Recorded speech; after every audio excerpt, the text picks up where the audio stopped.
Hello and welcome to the Spectacular Entrepreneur Show, and we are so happy to have you here. I am Nanette Polito, the success consultant here in Greater Cincinnati, Northern Kentucky, and franchisee owner of Ascentive. And I have with me today Mike Macedonio, world-renowned speaker, also author, and Mike Macedonio, and Eddie Esposito, who is our world traveler and is a wonderful coach, co-founder of Ascentive, along with Mike, Don Lyons, and Eddie, Ivan Meisner.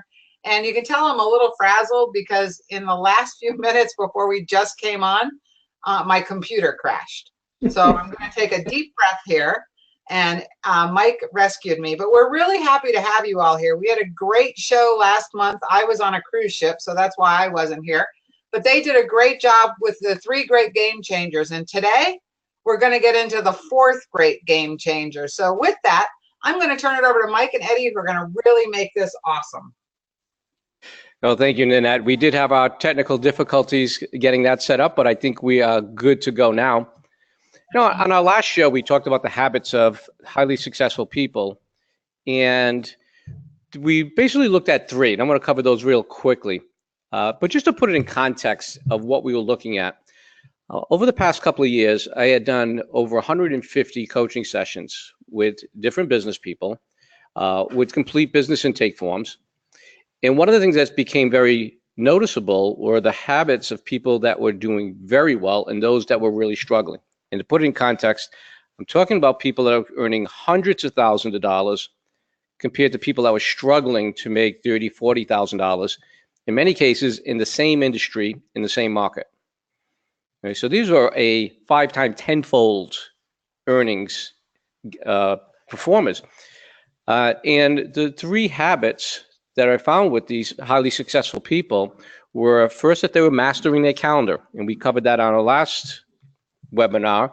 And it was so obvious how they had complete control of their calendar and they mastered their calendar. Okay, they were also individuals that were showing up well prepared. Okay, they knew their data, they knew their numbers. It seemed like whatever reference I was inquiring about, whether it was conversion or profitability, they seem to have a real good hold on it, or they can quickly find the information. And the final one was, and I think it's a combination of those 2, is how well prepared they were. Well, we've done that on the webinar before. And what we've also found is there was also a 4th component of why these individuals were so successful. Okay, and that was that they had diverse networks. Diverse networks. Okay, and Eddie, I'd like to bring you in on this too, because I know you are, very familiar with creating diverse networks, and as well as somebody that networks outside of something that many of us have in common, that is called BNI. So Eddie, would you like to share some of your thoughts on why these people are so successful? What a diverse network. Yeah, because the network diversity really comes from being outside of marketing all the time, which we tend to label right alongside with networking, is that it's for the purpose of marketing or promoting or something to do with generating income for the business. And that's not true, because if you look at a lot of the responses that we get, just to register for the show, when everyone registers for the show, they answer 3 questions just to give us an idea for some topics. But only about, I'd say, 15% of those are around marketing. So the other 85% are around things like time management or banking or insurance or managing, figuring out how to take a vacation, all those things. And that's where the networks come into play, because a lot of those things can be accomplished with different types of networks. And for example, some of the social networks you belong to can be the answer to some of your banking questions. And so how do you design that in a way that you're doing things you like to do, yet have access to the things you're going to need, is one of the ideas of what the great networkers do. And I don't know if they necessarily plan it every time, but since we know the characteristics, we'll be able to plan it. But having access to those networks makes the other components of the business and the life easier, which means things like being overwhelmed and your calendar getting out of control and time management problems being an issue get better even by being better networked. So it's not always about the sale. The better networks can apply to many, many aspects of what you're doing. And I think that's one of the big points, that it's networking is not just about business. Okay, it could be other aspects of way it can support you or your business. Okay? And one of the things that we look at when we look at networks is we call IRS, and no, it's not taxes. But easy to remember.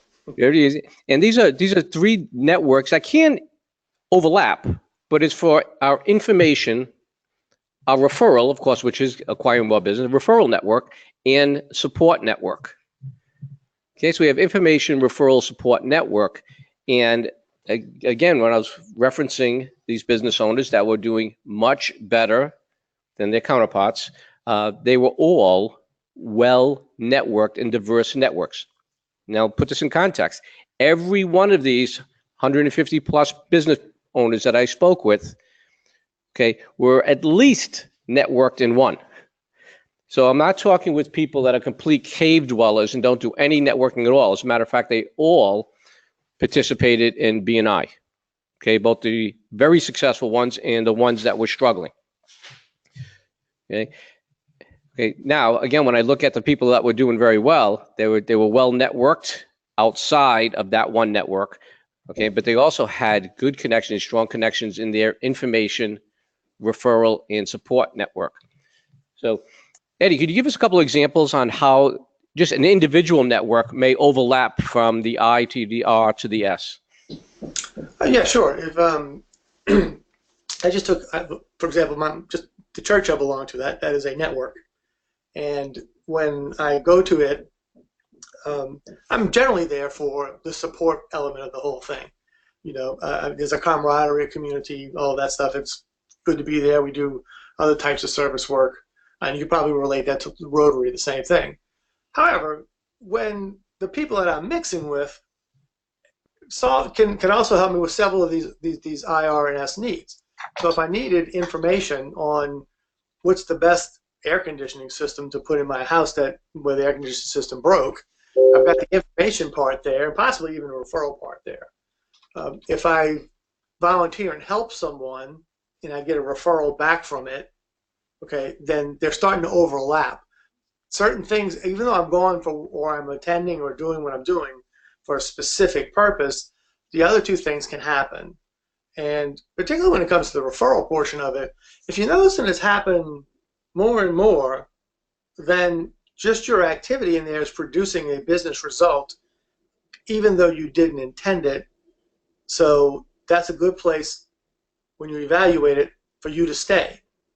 So if it's a club or something that you belong to and that's happening, if you're tracking it and you know the business is actually coming from that, then it turns out that social network, support network that you belong to is actually generating business, so that there's an overlap there.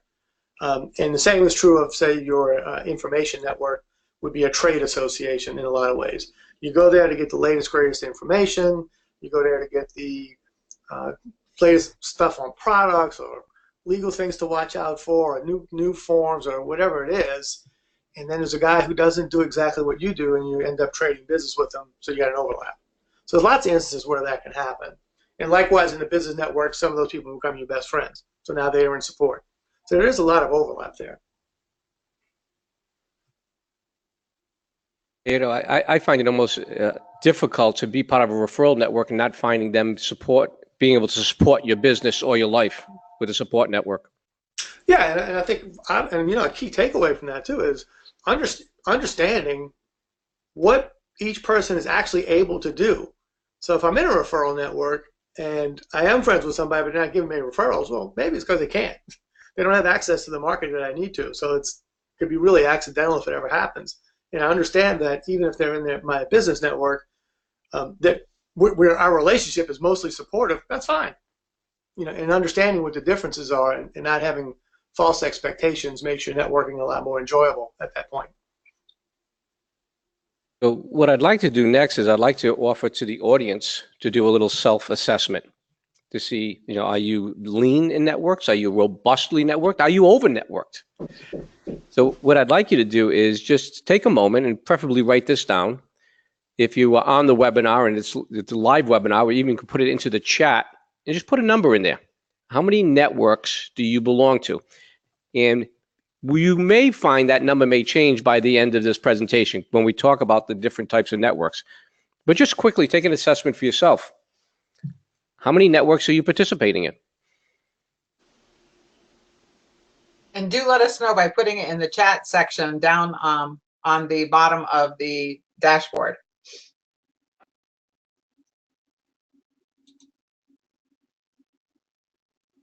All right, so while you're doing that assessment, and again, these widely successful business owners not only mastered their calendar, knew their numbers, came prepared, okay, they were also well networked. So let's talk about what some of those networks can look like. Okay, the first type of network, in World's Best Known Marketing Secret, we talk about the 7 types of business networks, 7 types of networks. The first one is casual contacts. Casual contact type of networks, okay, could easily be referenced by networks like a Chamber of Commerce. The Chamber of Commerce is a large group of local business people. Some own businesses, some are employees. There could be obviously a lot of people doing the same type of work. It's not unusual to go to a Chamber of Commerce event and see a half dozen real estate agents, okay, or 6 or 7 people from different banks, okay. Casual contact networks. Eddie, tell us, what do you like most about this type of network? Again, I think it's access to a lot of information, and it's a starting point. It's a place where certainly I get to meet new people. Take the Chamber, for example. I could get involved in a committee of interest.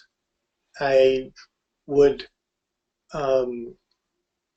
It's a great place for me to generate referrals for other people. If I know something about people that I'm trying to generate business for, and I go to those events looking to see who might be a prospect for them, it's generally easier to do that than it is to generate, to basically cold call them in person for myself. So I can do that's kind of one of the things I like about that. And plus, I don't mind the social part of it at all either. So they can be fun. Yeah. I think it's a great way for you to become, in our VCP, credible, because if you go there with the attitude of I'm going to be a connector versus a seller, it really makes a huge difference. And what I mean by that is what Eddie was saying is that when I go to networking events now, it's about my meeting people and figuring out who I can connect them with. And most of the time I try to connect them with someone that's in the room that I know. Yeah, and as a member, I can also apply it. And I was kind of addressing it as someone who just went to a mixer. But as a member, now I can actually incorporate a little strategy into that, get a little more direct, as Nanette was referring to. Exactly. One of the things, values I get out of the local Chamber of Commerce is when I attend, I feel like I become more aware of what's going on in the community. Yeah, yeah. And in my day-to-day, I'm not going to know about new businesses starting. I may not know about different changes that are happening in our economy or our local businesses. Many people know that we had firestorms here that wiped out 7,000 homes, several months ago. And because I wasn't directly affected, I'm not aware of everything that's going on and all of the support and people that are coming in to help. And in a Chamber of Commerce, that's an environment where I'd become more aware of my local economy and what's going on in the community. So let's look at another subtype. And just for a reference, for those people that are putting into the chats, this seems to be a very well-networked group here, where we're seeing anywhere from 2 to too many.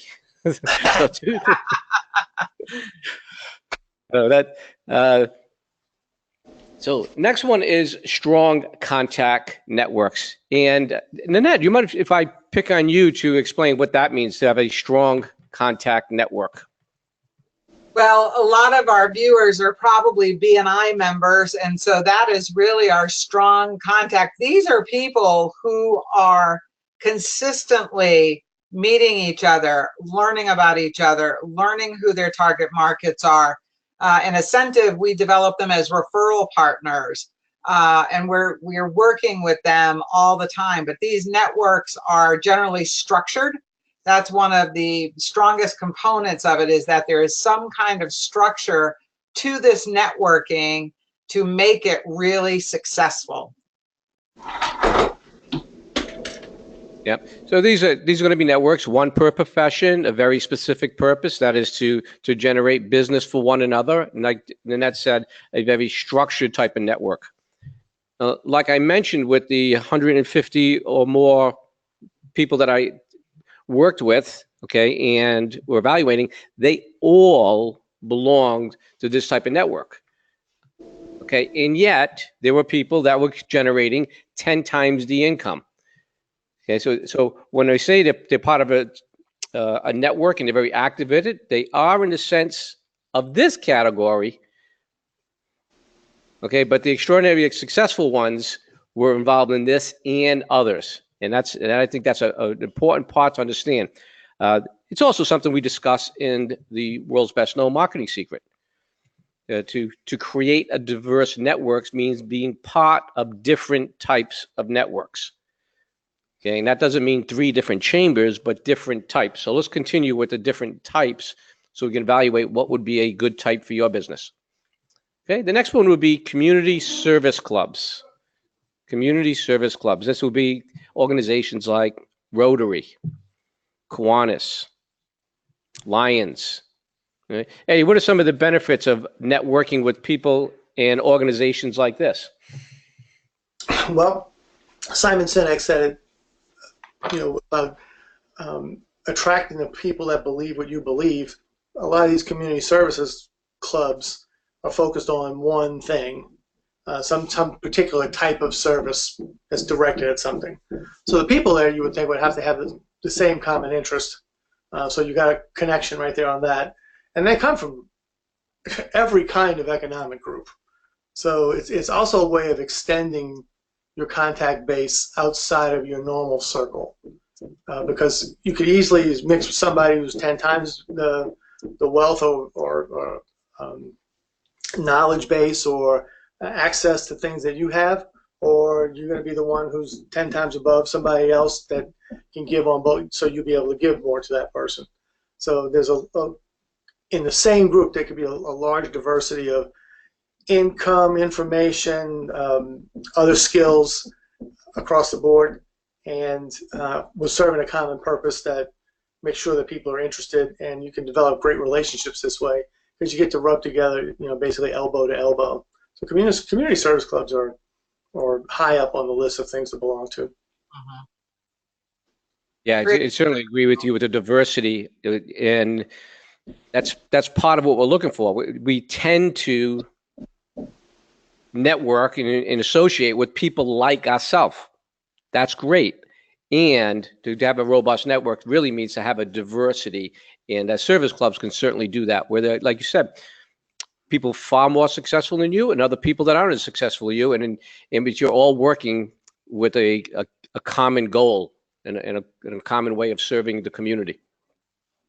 Yeah, and it's a great way when you have that kind of diversity too, to have a place to ask for advice, to get a little mentoring, get a little other advanced look, somebody who's been where you want to go and can tell you about the road, what it was like to get there. So there's a lot of good opportunities in that one. All right, let's talk about the next network, and that would be professional associations. And I know, Eddie, for you, that's almost like a must-have when you're looking at someone's business. Yeah, this is one I can't tell you enough that when I'm coaching with an individual in their business, is one of the first questions I'll ask. Basically, are you a member of your professional association? Because if the associations or the profession has a good one, financial planners, accountants, real estate agents, those all have great professional associations, along with HVAC people and promotions and things like that, then that's where you get the most information for the least money, because the topics are always new at the conventions or in their newsletters. They're showing you the best products, they're showing you the latest trends, they're bringing you the best people that they can have available to them to come and talk to you about those things, and you get to rub elbows with them afterwards. You're in there with your peers, some above you and some below you, and some right beside you to share what their successes and failures are. And I think it's the most economical way, and it's the access to the best information the quickest by belonging to your professional association. And I think it's a huge plus if you do belong to one. Not to mention discounts on, like for the contractors, they get discounts on workman's comp insurance by belonging to the same association. So there can be some economic benefits as well.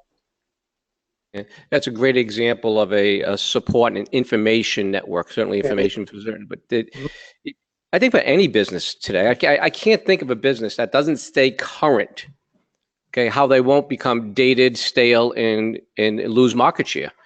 And I think, and again, in just about every business, technology is playing a bigger role. And if you're not aware of what changes are coming up and what new tools are available, you can get left behind. And I agree, Eddie. I think this is a key network for every business owner.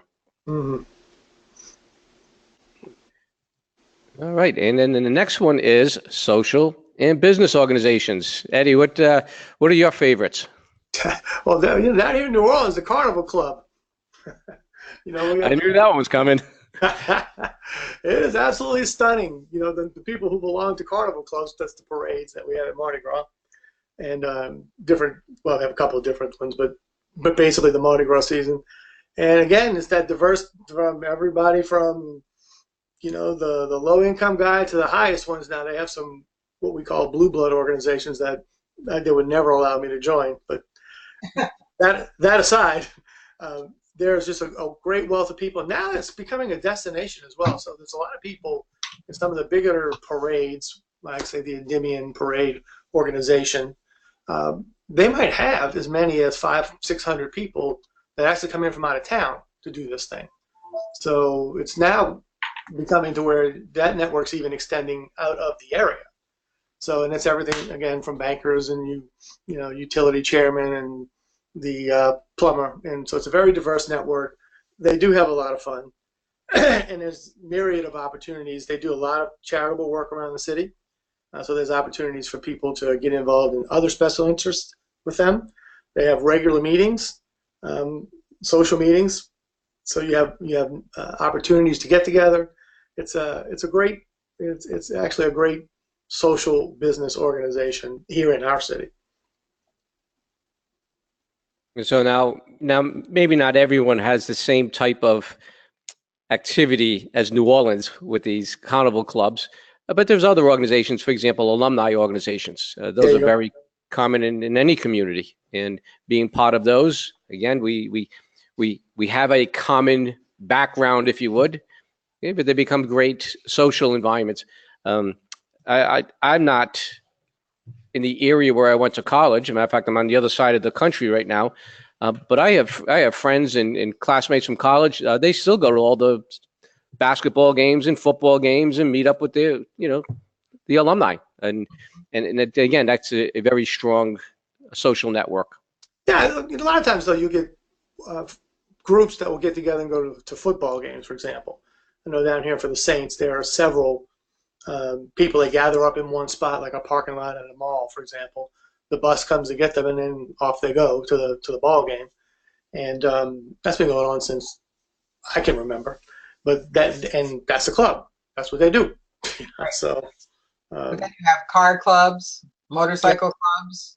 Yep. There's really a lot. Yeah, that's why the slash business is there, because business happens, but the intent is really social. Yeah. A great example of utilizing a social club is Phil Bedford. Phil created his own, and it's a salsa club. They dance, and he will tell you within his dance, and he's gotten very successful with this social club.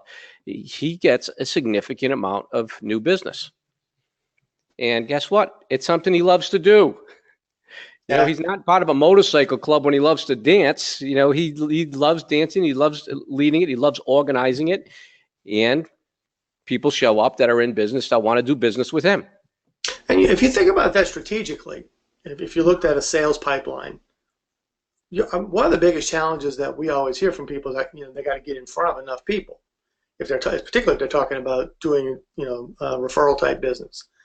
Well, in order to increase your funnel, you got to start them at an easy place to get engaged, and whether that's online or by advertising or through referrals, you need an easy place for people to engage. And so social business is a place where, if it was a wine tasting club or a cookouts or cars or whatever, it's loose. You get a chance for them to get to know you, as opposed to having to try to somebody set up a coffee or a lunch to say, come meet this guy to talk about your business. That's a little more threatening for most people than something like this. So it's an easy way to address the top of the funnel, or it's a better way to address the top of the funnel. Eddie, I was thinking about the time when you and I went to the racetrack, and we were invited in by somebody that is an auto racer. He's actually a professional racer. And he brought us all on the track and put us in cars with skilled drivers to go around the racetrack at ungodly speeds. Now, besides having a great time in the car, what an awareness of the type of people that participate in, even at the amateur level, car racing. Yeah. It immediately hit me. It's like, wow, what a network. I mean, this is definitely networking up, where people's hobby is putting together race cars to go around the track on the weekend. Not exactly an inexpensive hobby. No, not at all. And I can remember asking my friend that was there, I said, do you think I'm too old to pick this up? And he's like, no, not at all. He goes, my dad races with me. And but that was a very obvious network there, where I can see getting connected with that community. Again, if you had a passion for cars and racing, can certainly be one. Even years ago, when I was doing the Leadville race, I had qualified and entered as the CEO challenge. I'm a CEO. The other people I'm going to be racing with are CEOs, and they just happen to be extraordinary athletes and cyclists. Well, one of the things the organizer did, which was very clever, is he got the CEOs networked with each other. Okay, not only in preparing for the race that we were doing, but also socializing by going out to dinner together before the race and some other events they did. And I got to know some excellent people and excellent athletes. One of them ended up meeting up with me, months after the race. Okay, came to a Big Cat Rescue, which I'm on the board of directors for. We shared the experience with his daughter and his wife. He ended up sponsoring one of the cats. Oh, wow. Again, this is social networking, but it's served me by finding somebody that was also caring about animals and willing to sponsor one of these tigers. So I think it's a great way of taking something you love to do, okay, and also being able to expand your sphere of influence, okay, and finding opportunities to support either your other networks or your business. All right, let's move on to a next organization, and that is gender and ethnic organizations. Gender and ethnic organizations. And when we say gender, in most cases here, these are women networks or ethnic organizations. Eddie, what's your feeling about participating in these type of organizations? If they let you, yes, it's a good one. Particularly if you got something to bring value to it. Right. For whatever reason, I did a lot of speaking engagements at women business organizations here in town, and I don't know. I had a really good connection with them. Might have been probably some kind of value-driven thing or whatever. If I look back on it, but yeah, they'll let you join. I mean, it's a very special interest.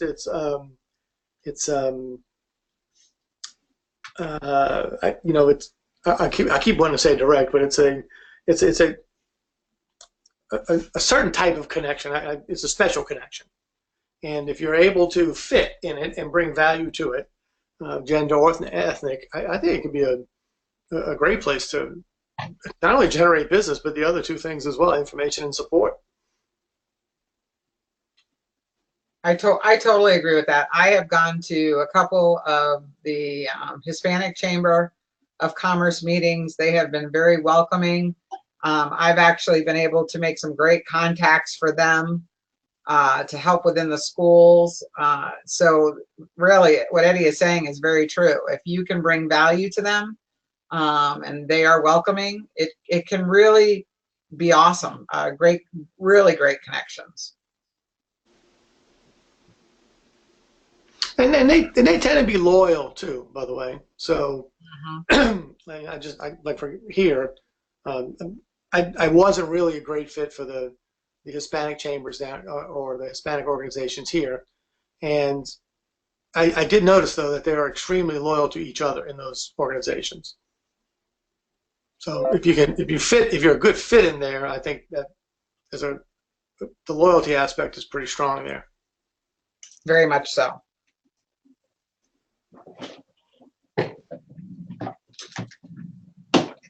And there's some other ones. There's like eWomen's Network, which is a nationally known organization, and they really try to also bring in as many different. They try to be as diverse as they possibly can. So that's another. So it's a good organization. Yeah, and I know we added to this one in number 6 here, gender, ethnic, specialty, special interest organizations. This is another one where I mentioned church earlier. That could either fit right here or in the community service type. I wouldn't call it a club, but it would fit in that type of organization.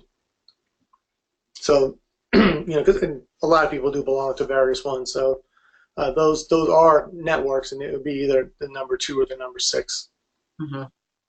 Yeah, I think one of the things with these type of networks is that you're genuine and that you're not an opportunist in the environment. But also understanding is you don't necessarily have to be of that ethnic orientation or that gender. Yeah.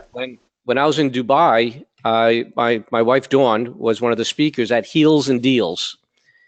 Heels and Deals had hundreds of local businesswomen. Again, this is an Arabic community. Hundreds of women, most of them were Westerners. My wife was speaking, so I got to go to support my wife, and Phil Bedford, who was also involved in supporting them, was there. We were the only 2 guys in the room. We stood out. Okay. Of course, we were also well behaved, and and did the networking. And even on the ethnic side, I was recently speaking with Graham Dobin, who heads up the Ascentive in Manhattan, and he just participated in a network of Italian Americans. Graham is Scottish. He stood out as much as I did at a women's organization. But I said we're gonna have to write that organization. He told me, he goes, Mike, this was the most dialed up network he has been around in for a very long time. He was so impressed, with this network, and of course the connection they had with each other. Eddie, you talk about that in terms of the loyalty. Mm-hmm. All right? So just keep in mind with this. It may be an ethnic organization that I'm part of that ethnic pool, but it may not be. It's just something that I'm attracted to and I want to support. Yeah, the reason for me that I wasn't a good fit with the Hispanic one was because they pretty much conducted everything they did in Spanish. I didn't speak Spanish, so that would have been a long ramp up for me to fit into that one. But the women's organization, they let me join, and for some reason, I was one of only a couple of men that I knew of that were in it at that time. So they offer unique opportunities. If you can identify with them, that loyalty and that special interest niche is definitely well worth it. So for our audience there, I know you self-assessed the networks you belong to. As we describe these other networks, you may have an association like, well, yeah, I'm part of that too. So your number just went up, or you may be identifying ones that you could consider visiting and evaluating. So our 7th network is online and social media. Well, what took that so long? Yeah, online and social media networks. I don't see why anyone wouldn't want to participate at some level with online and social media networks, especially when you find specialty groups of common thinking people that are working within the same area or the same values.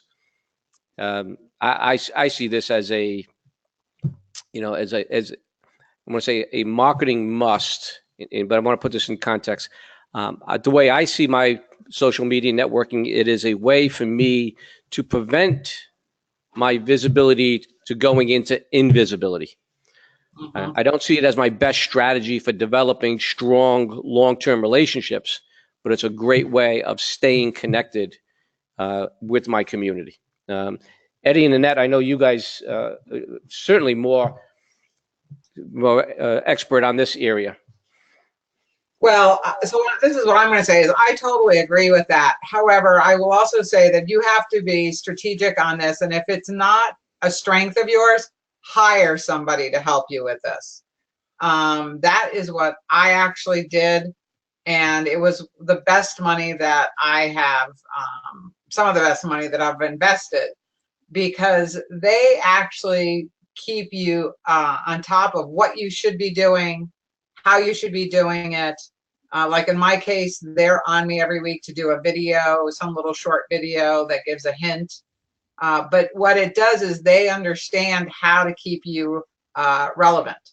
And so if you are not an expert at this, my biggest suggestion is to go out there and find someone. And if you do need to know of a great person, I do know a great person, but I'm sure you probably do too. But this really is very important now, because people are looking for you, and when they meet you, one of the first things they're doing is going to look at your website, your Facebook page. If you have an Instagram page, they're really looking at you. So you have to make sure that what you're doing is up to date, is geared to the target that you're trying to hit. So I would definitely, there was something I was going to say, but I lost it now. But this is really important. Eddie, I'll let you add what you'd like to add. Well, I would just say about you're approaching that from the marketing aspect. Yeah, from the marketing aspect, you have to be relentless. And if you have to be relentless, you know, we have to look at that as the old advertising plans or marketing scheme, not schemes, but plans from the past. And then you have to invest money into it and have agents and people do it, because it is a lot for an individual to do on their own. Not just the expertise, but the actual getting it done part is not easy. Time. It's intense. So whatever budgets that were used to be thrown at television and radio and all those things, now you're just moving it over and putting it here instead. But because you need that kind of intensity.